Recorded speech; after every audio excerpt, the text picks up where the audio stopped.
আশা করি ভালো আছেন। আমার প্রাণঢালা অভিনন্দন সবার জন্য। আজকের আলাপের বিষয় জাতীয় সমস্যা, ছাত্র, বালক, বালিকা। আজকের আলোচ্য বিষয় জাতীয় সমস্যা হচ্ছে ছাত্রছাত্রী, বালক, বালিকাদেরকে নিয়ে। আমি প্রায় 5 দিন ধরে এই বক্তব্যটা রেডি করতে গিয়ে 5 দিন ধরে হাটে ঘাটে, খেওয়াঘাটে, বন্দরে, শহরে অনুসন্ধান চালিয়েছি, মানুষের কাছে জিজ্ঞাসা করেছি, এবং যেখানে গিয়েছি সেখানে মানুষ আমাকে দেখে ভয় পাইয়ে গিয়েছে। এবং কোনো কোনো গ্রামের হাটে বা খেওয়াঘাটে যাওয়ার সাথে সাথে ওখান থেকে লোকজন পালিয়ে গিয়েছে। তা আমি বসার সঙ্গে সঙ্গে 2-1 যারা ছিল তাদেরকে বলছি, আমাকে দেখার সাথে লোকগুলো সরে গেল কেন? তো বলছি কি, ভাই আপনাকে তো দেখে সরকারি লোক কিনা, সেই ভয়ে কিছু লোক পালিয়ে গিয়েছে। আমি তাদেরকে বললাম, তাদেরকে ডাকেন, আমি সরকারি লোক না, আমি কৃষির উপরে, কৃষকের উপরে, কৃষি শ্রমিকের উপরে তথ্য উপত্য কালেকশন করি এবং কৃষির উপরে লেখালেখি করি, বা শহরের শ্রমিকদের উপরে গবেষণা চালাই এবং সেখান থেকে যে তথ্যপত্র পাই সেগুলো আমি নিয়ে ভিডিওতে কথাবার্তা বলি। তারপরে কিছু লোক সেখানে এসছিল, তাদের সাথে আলাপ করতে যেয়ে 5 দিন বিভিন্ন জায়গার আলাপটা আমি বলছি। আলাপে পেলাম কি, সবার ভিতরে একটা কথার মিল ছিল যে এখন দেশের অবস্থা বা আমাদের উপায় কি, কি উপায় আমাদের, এইসব প্রশ্ন ছিল। আবার কিছু কিছু লোকের প্রশ্ন ছিল, ভাই এতদিন পুলিশের উৎপাতে আমরা গ্রাম ছাড়াচ্ছিলাম, এখন দেখি ছাত্ররা এসে নানান ধরনের প্রশ্ন করে, আওয়ামী লীগ কোথায় থাকে, অমুক কোথায়, এগুলো ছাত্ররাই বেশি তল্লাশি চালাচ্ছে এবং ছাত্রদের ভয়তে আমরা ভীত সন্ত্রস্ত অবস্থা থাকি। আমি জিজ্ঞাসা করলাম, ছাত্ররা কি জিজ্ঞাসা করে, কেন তাদেরকে ভয় পান কেন? ভয় পাবো না, এখন তো ছাত্ররা দেশ চালাচ্ছে। বালক বালিকা, ছাত্র ছাত্রী, এরা বয়সের ছোট, কিন্তু এদেরকে আমাদের ভয় করতে হয়, কারণ এরা এরা পুলিশকে বলে দিবে, পুলিশ ধরে নেবে। ছাত্রদের উৎপত্তি এখন সবচেয়ে বেশি। তাই আমি আজকে জাতীয় সমস্যা নির্ধারণ করছি ছাত্র ছাত্রী, বালক বালিকা। মূলত জাতীয় সমস্যা বলতে যেটা আমরা জানি, জাতীয় সমস্যা বলতে কৃষক সমস্যা, শ্রমিক সমস্যা, এইসব, বা জাতীয় সমস্যা বিভিন্ন দেশের বিভিন্ন রকমের হয়। জাতীয় সমস্যা, তারপরে অনেক সময় হয় জাতীয় ফুল, জাতীয় পাখি, জাতীয় উদ্যান, জঙ্গল, এসব জাতীয় থাকে। আমাদের দেশে যে জাতীয় ব্যাপার, এটা জাতীয় সমস্যা দেখা যাচ্ছে কি ছাত্র ছাত্রী। আর আমি বিভিন্ন সময় ছাত্র ছাত্রীদের উপরে লেখালেখি এবং ভিডিওতে বলে আসছি। ছাত্রদের ভিতরে যেটা দেখা যাচ্ছে, কোনো শিক্ষা দীক্ষা, স্কুল কলেজ বা কোনো গবেষণা, বা দেশ নিয়ে কোনো ভাবনা নেই। এবং ছাত্ররা তো গবেষণা করবে, দেশের জ্ঞানী হবে, বিজ্ঞানী হবে, এবং ছাত্র স্কুলে যাবে, কলেজে যাবে, আসবে এবং মুরব্বীদের সমীহ করবে। এটাই তো ছিল এতকালের এই দেশের নিয়ম, না সব দেশেরই এটা নিয়ম। ছাত্র গবেষণা করে বড় হবে, বিজ্ঞানী হবে, ডাক্তার হবে, চিকিৎসক হবে, বড় অফিসার হবে, রাষ্ট্রপতি হবে, এই ছাত্রদের ভিতর থেকে এরাই হবে। কিন্তু আমরা যেটা দেখছি সেটা এখন আয়না ধরলেই নিজেদের মুখ দেখা যায় না।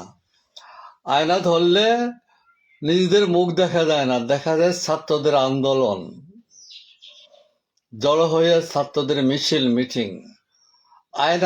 আয়না ধরলে এটি আমরা দেখি। জাতির এক নং সমস্যা হয়েছে কি, ছাত্র, বালক বালিকা। এখন ছাত্রদের এই সব কার্যকলাপ সমাজ ব্যবস্থা অনিশ্চিত হয়ে দাঁড়িয়েছে। তরুণ গ্রুপ,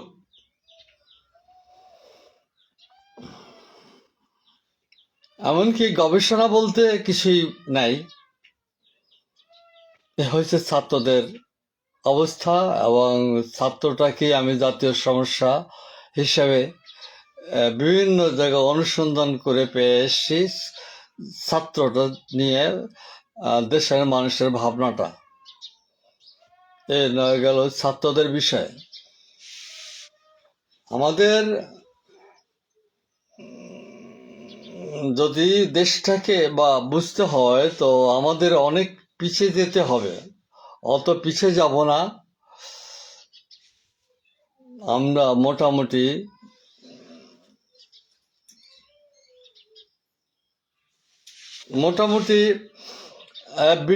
ব্রিটিশ পাকিস্তান, বাংলাদেশ, ভারত, এখান থেকে ধারণা নিয়ে বলতে পারি। এর আগে সমাজে যে সামন্ত, রাজা, বাদশাহ, তালুকদার, জমিদার ছিল সে কথা এখানে বলার দরকার নেই, কারণ ওইটা কোনো গণতান্ত্রিক ব্যবস্থা ছিল না, ব্যক্তির ইচ্ছা মাফিক ছিল। কিন্তু যখন থেকে গণতন্ত্র এলো এবং গণতান্ত্রিক ধারণা আমরা পেলাম, সেখান থেকেই শুরু করি। তো পাকিস্তানের গণতন্ত্র, বাংলাদেশের গণতন্ত্র, জুলাই জুলাই জুলাই বিপ্লবের গণতন্ত্র, এইসব গণতন্ত্র থেকে মোটামুটি কিছুটা কথাবার্তা বলা যেতে পারে। গণতন্ত্র যেদিন থেকে এলো তখন আন্দোলনটা কি, দেশে গণতন্ত্র নেই বললেই সমস্ত মানুষ আন্দোলনে মুখর হতো এবং সবাই সাগরে ঝাঁপায় পড়তো, গণতন্ত্র নাই। আবার যদি কোনো নেতা এসে বলতো হ্যাঁ গণতন্ত্র এসছে, সব মানুষ ঠান্ডা, আর কোনো গন্ডগোল নাই। গণতন্ত্র নাই বললেই গ্রামকে গ্রাম জ্বালিয়ে দিত, আগুন জ্বালিয়ে দিত, দিক বিদিক পুরা জাতিটাই যেমন পাগল হয়ে গেছে। গণতন্ত্র নাই, ওই চিলে কান নিয়ে যাওয়ার মতো, কেউ কানে হাত দিয়ে দেখে না, চিলে কান নিয়ে গেছে, সবাই চিলের পিছে দৌড়ায়। ঠিক গণতন্ত্র নাই বললে, আবার যদি বলি কি হ্যাঁ গণতন্ত্র প্রতিষ্ঠিত হয়েছে, তখন নিজের আতালের গরু জবাই দিয়া গ্রামে আনন্দ ফুর্তি করে হ্যাঁ গণতন্ত্র এসছে। এইসব এদেশের পাকিস্তানের রাজনৈতিক দল, বাংলাদেশের রাজনৈতিক দল, জুলাই আগস্টের রাজনৈতিক দল এইসব কার্যকলাপ চালিয়েছে। এবং আমরা এই সমস্ত উল্লেখযোগ্য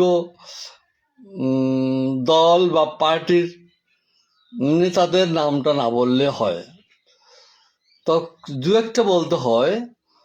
গণতন্ত্র যারা প্রতিষ্ঠিত করেছে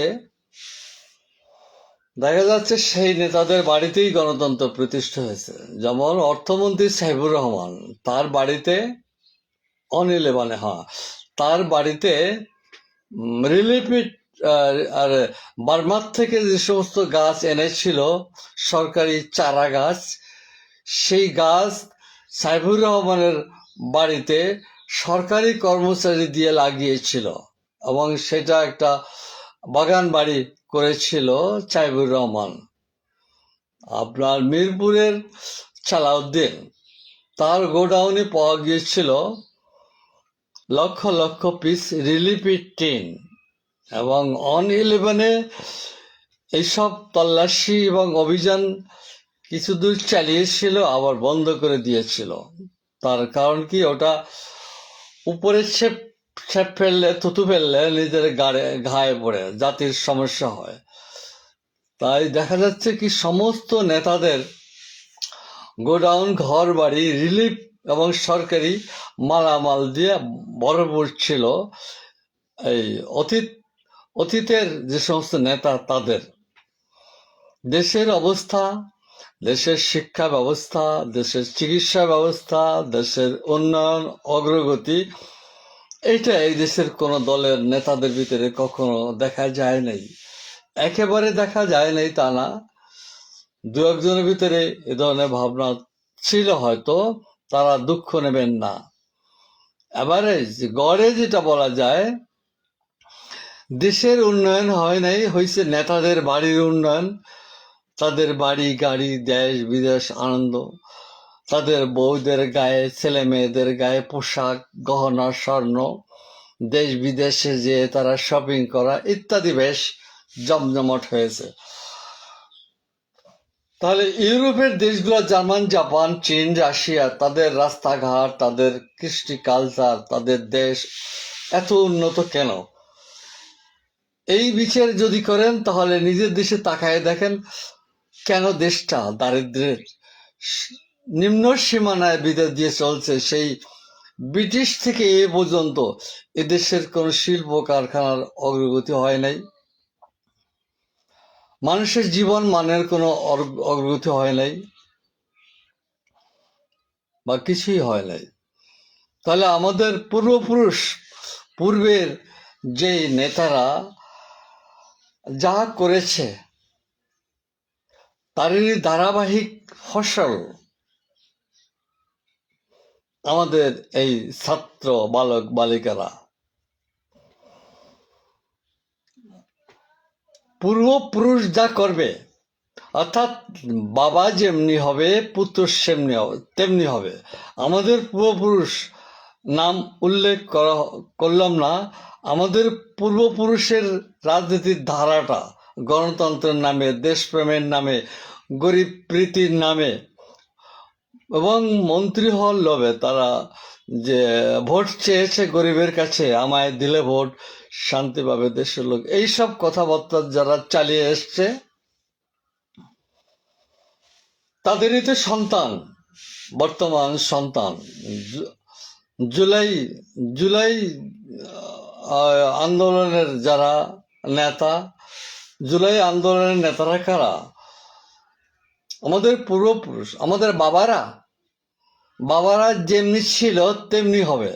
যে বাঁশ গাছ লাগিয়ে কি আঙ্গুর ফল পাওয়া যায়? বাঁশ গাছ লাগিয়ে বাঁশই হবে, বাঁশ গাছ লাগিয়ে আঙ্গুর ফল হবে না।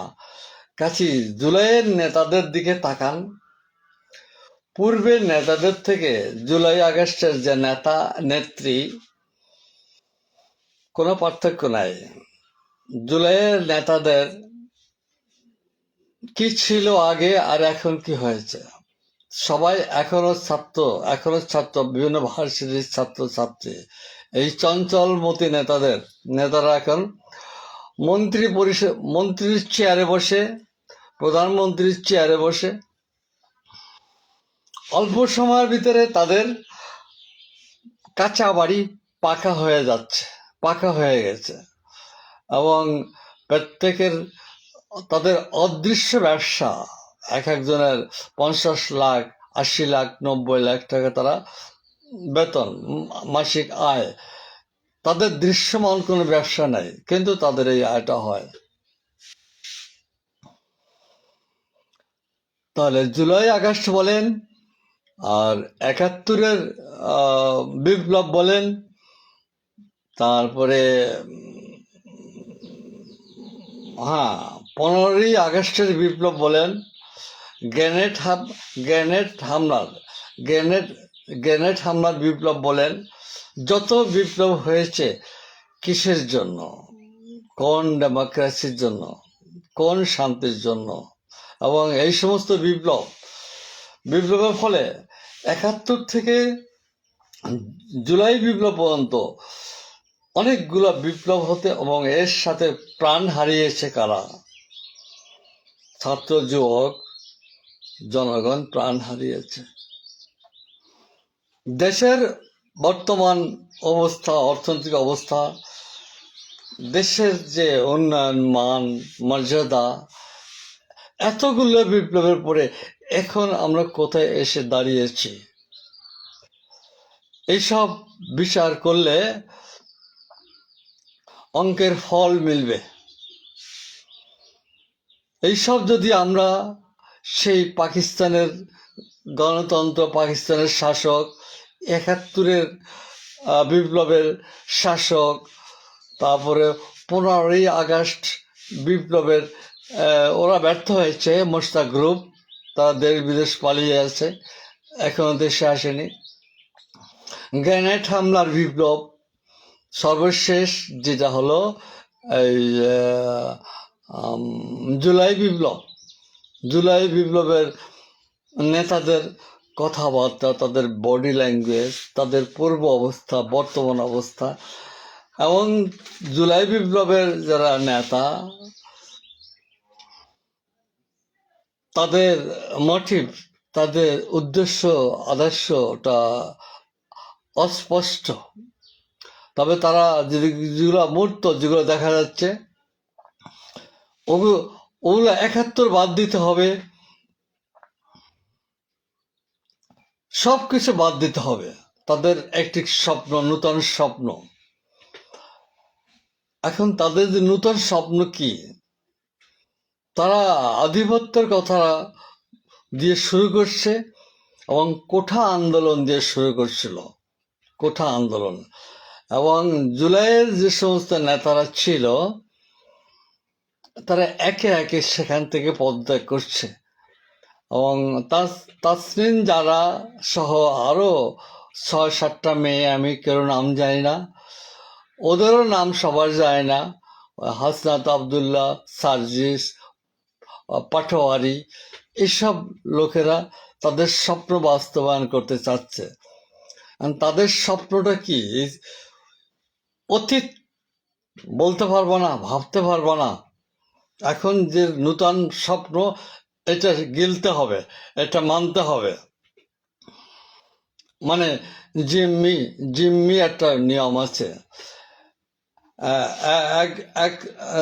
এক ডাকাত একটা পরিবারে যে তার বাচ্চাকে ধরে, বাচ্চার ঘাড়িতে ধরে পিস্তল ঠেকিয়ে বলছে, তোমাদের সব কিছু দিয়ে দাও এবং এই কাগজে সই করো। অর্থাৎ ওনার বাড়ি, জায়গা জমি সব এই কাগজে সই করো, তা নাহলে তোমার বাচ্চাকে গুলি করে দিলাম। এটা জিম্মি। জুলাই আগস্টের এই আদর্শের নেতাগুলা এবং নেত্রীগুলা এখন তো নাই, অনেকে পদত্যাগ করেছে, এবং যারা পদত্যাগ করেছে তাদের কথা একটু পরে বলছি। এখন এরা জিম্মি করে বলতেছে আমাদের কথা শুনতে হবে, আমাদের কথা মানতে হবে। জাতীয় সমস্যা, আমি ছাত্রী বালক বালিকা বলছি, এখন মিলিয়ে দেখেন জাতীয় সমস্যা কি আমাদের কৃষক সমস্যা, নাকি শ্রমিক সমস্যা, না খাদ্য সমস্যা, নাকি জাতীয় সমস্যা এখন আমাদের ছাত্র? এটা আমি 4-5 দিন অনুসন্ধান করে মানুষের মুখ থেকে বেরিয়ে আসছে আমাদের ছাত্র। তারা অতটা সুন্দর করে বুঝিয়ে বলতে পারে না, কিন্তু তাদের কথা রয়েছে কি, এই দেশের ছাত্ররা কি করছে কিছুই তো বুঝতেছে না। লেখাপড়া বাদ দিয়ে এরা কি করছে? এখন এরা স্বপ্ন দেখাচ্ছে, এবং এদের কথা না মানলে আমাদের প্রাণের হুমকি আসতেছে।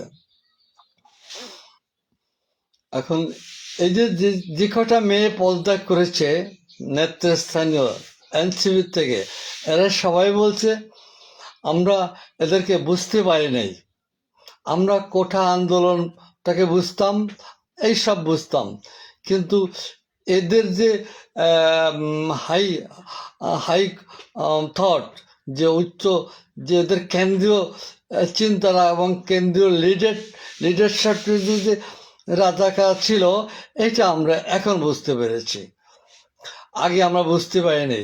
তাই কোঠা আন্দোলন এই আন্দোলন সেই আন্দোলন দিয়ে মাতিয়ে রেখেছে কিছু লোককে, আমরাও সেখানে ছিলাম, আমরা বুঝতে পেরেছি এটা হলো কেন্দ্রীয় প্ল্যান, সে রাজাকারদের, অর্থাৎ প্রতিশোধ দিল, আওয়ামী লীগকে উৎখাত করে প্রতিশোধ দিল।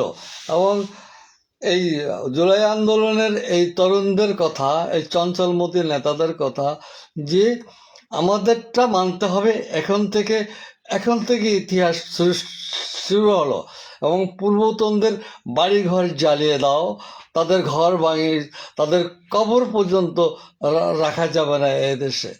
জুলাই নেতাদের এই কথা,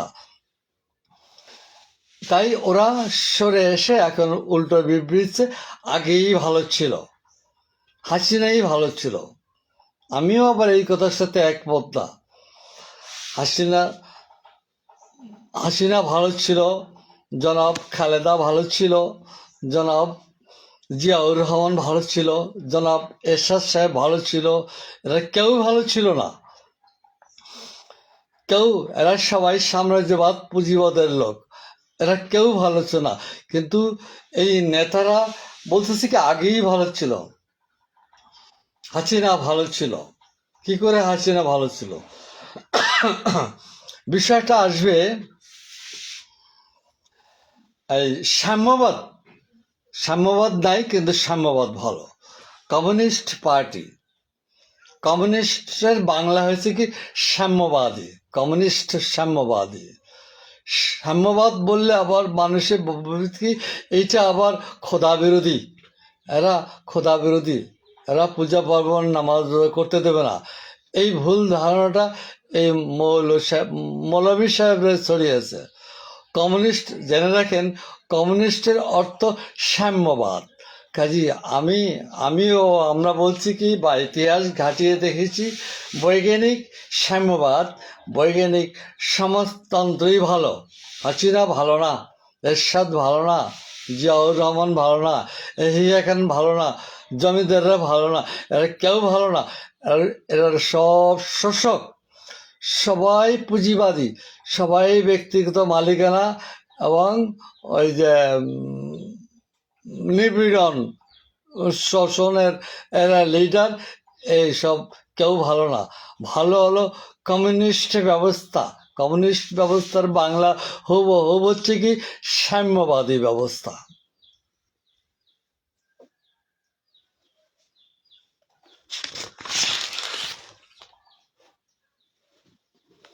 কতিপয় যুবতীদের চাঁদাবাজি, আমি অসমর্থিত খবর, একটি মেয়ে বলছে, অসমর্থিত খবর বলছি, আমি 50 কোটি টাকার চাঁদা নিয়েছি, 50 কোটি টাকার চাঁদা নিয়েছি, এটা তারেক রহমানকে দিয়েছি এত, ইউনূস সাহেবকে দিয়েছি এত, এবং জুলাই বিপ্লবীদের দিয়েছি এত, বাকি তাসনিম আরা সহ 5 মেয়ে আমরা ভাগ করে নিয়েছি বাকিটা। খবরটা অসমর্থিত, কিন্তু জাতির সামনে মিডিয়ায় দাঁড়িয়ে যখন এই মেয়েটি বলে, মেয়েটির বয়স ওই 26-27 হবে, 50 কোটি টাকার চাঁদাবাজি করেছি, ভাগ দিয়েছি, বাকি আমরা নিয়েছি। এবং আমরা তাসনিম আরা সহ এখানে একটা রাপ কথা, যেটা পুরুষ লোকের মুখেও শোভা পায় না, এমন একটা রাপ কথা ব্যবহার করছে, আমরা নিয়েছি। এখন এই সমস্ত আন্দোলনের ফল ভোগ করছে কারা? বিগত সময়ের পার্টি ও নেতাদের ওই যে ব্রাহ্মণ পাঠা বলি দেয়, ব্রাহ্মণ বলি দেয়, বলি হয় পাঠা, ব্রাহ্মণ বলি হয় না। এইসব নেতারা যে কার্যকলাপ করেছে তার বলির শিকার হয়েছে এদেশের ছাত্র জনতা, বালক বালিকারা বলি হয়েছে, পাঠার বলি হয়েছে।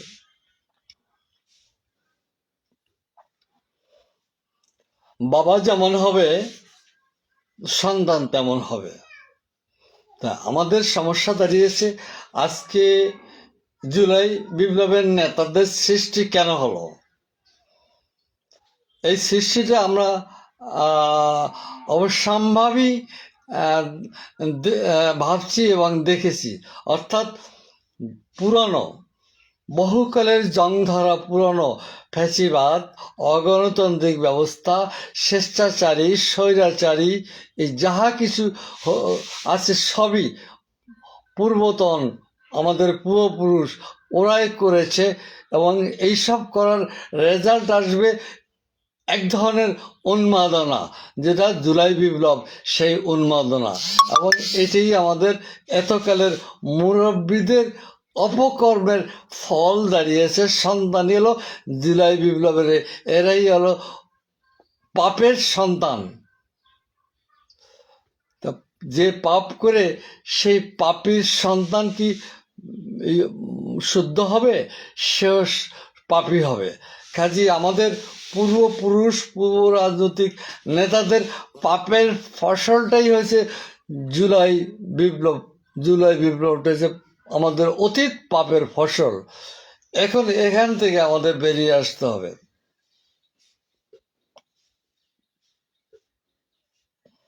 সমস্ত হঠাৎ নূতন নূতন রাজনৈতিক উদ্যোক্তা, রাজনৈতিক দল, ছাত্রদের ভিতরে দেখা যাচ্ছে কি কোনো বিজ্ঞানী হওয়ার উদ্যোক্তা দেখা যাচ্ছে না।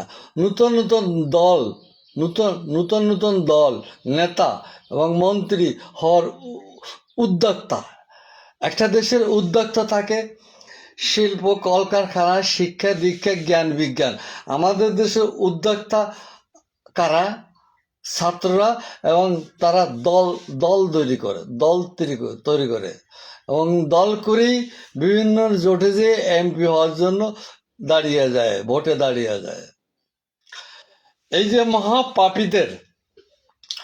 মহাপাপীদের পাপের ফসলটাই হয়েছে আধুনিক, আরে এই বর্তমান জুলাই বিপ্লব বলেন, যা বলেন, এগুলো আমাদের অতীত পাপীদের পাপের ফল। এখান থেকে বেরিয়ে আসতে হবে, এবং বেরিয়ে আসার পথ সমাজতন্ত্র বা কমিউনিস্ট বিপ্লব। আমি যে কথাটা দিয়ে শুরু করছিলাম, জাতীয় সমস্যা, ছাত্র সমস্যা হচ্ছে জাতীয় সমস্যা, আমি শেষ করব এইটা না, শেষ করব অন্য কথা দিয়া। সেই কথাটা হচ্ছে কি, এখন আমাদের সমাধান করতে হবে কমিউনিস্ট বিপ্লবের মাধ্যমে। কমিউনিস্ট বিপ্লবের মাধ্যমেই আমাদের জাতির সমস্যার সমাধান হবে, অন্য কোনো বিপ্লবের মাধ্যমে নয়। বারবার একটা কথা বলতেছি যে অতীত আমাদের পূর্বপুরুষের পাপেরই ফসল বর্তমান এই পাপীরা।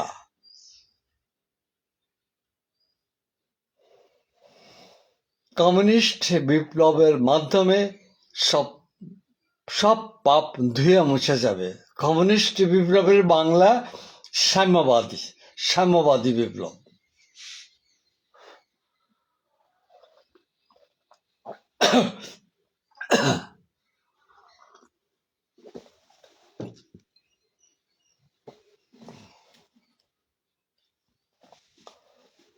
অনেক কথা বললাম, আমার এই কথা লম্বা হয়ে যায়, সেজন্য আজকে এখানে শেষ করছি। এর উপরে সামান্য আলাপ দ্বিতীয় পর্বে করব। থ্যাংক ইউ, আবার দেখা হবে।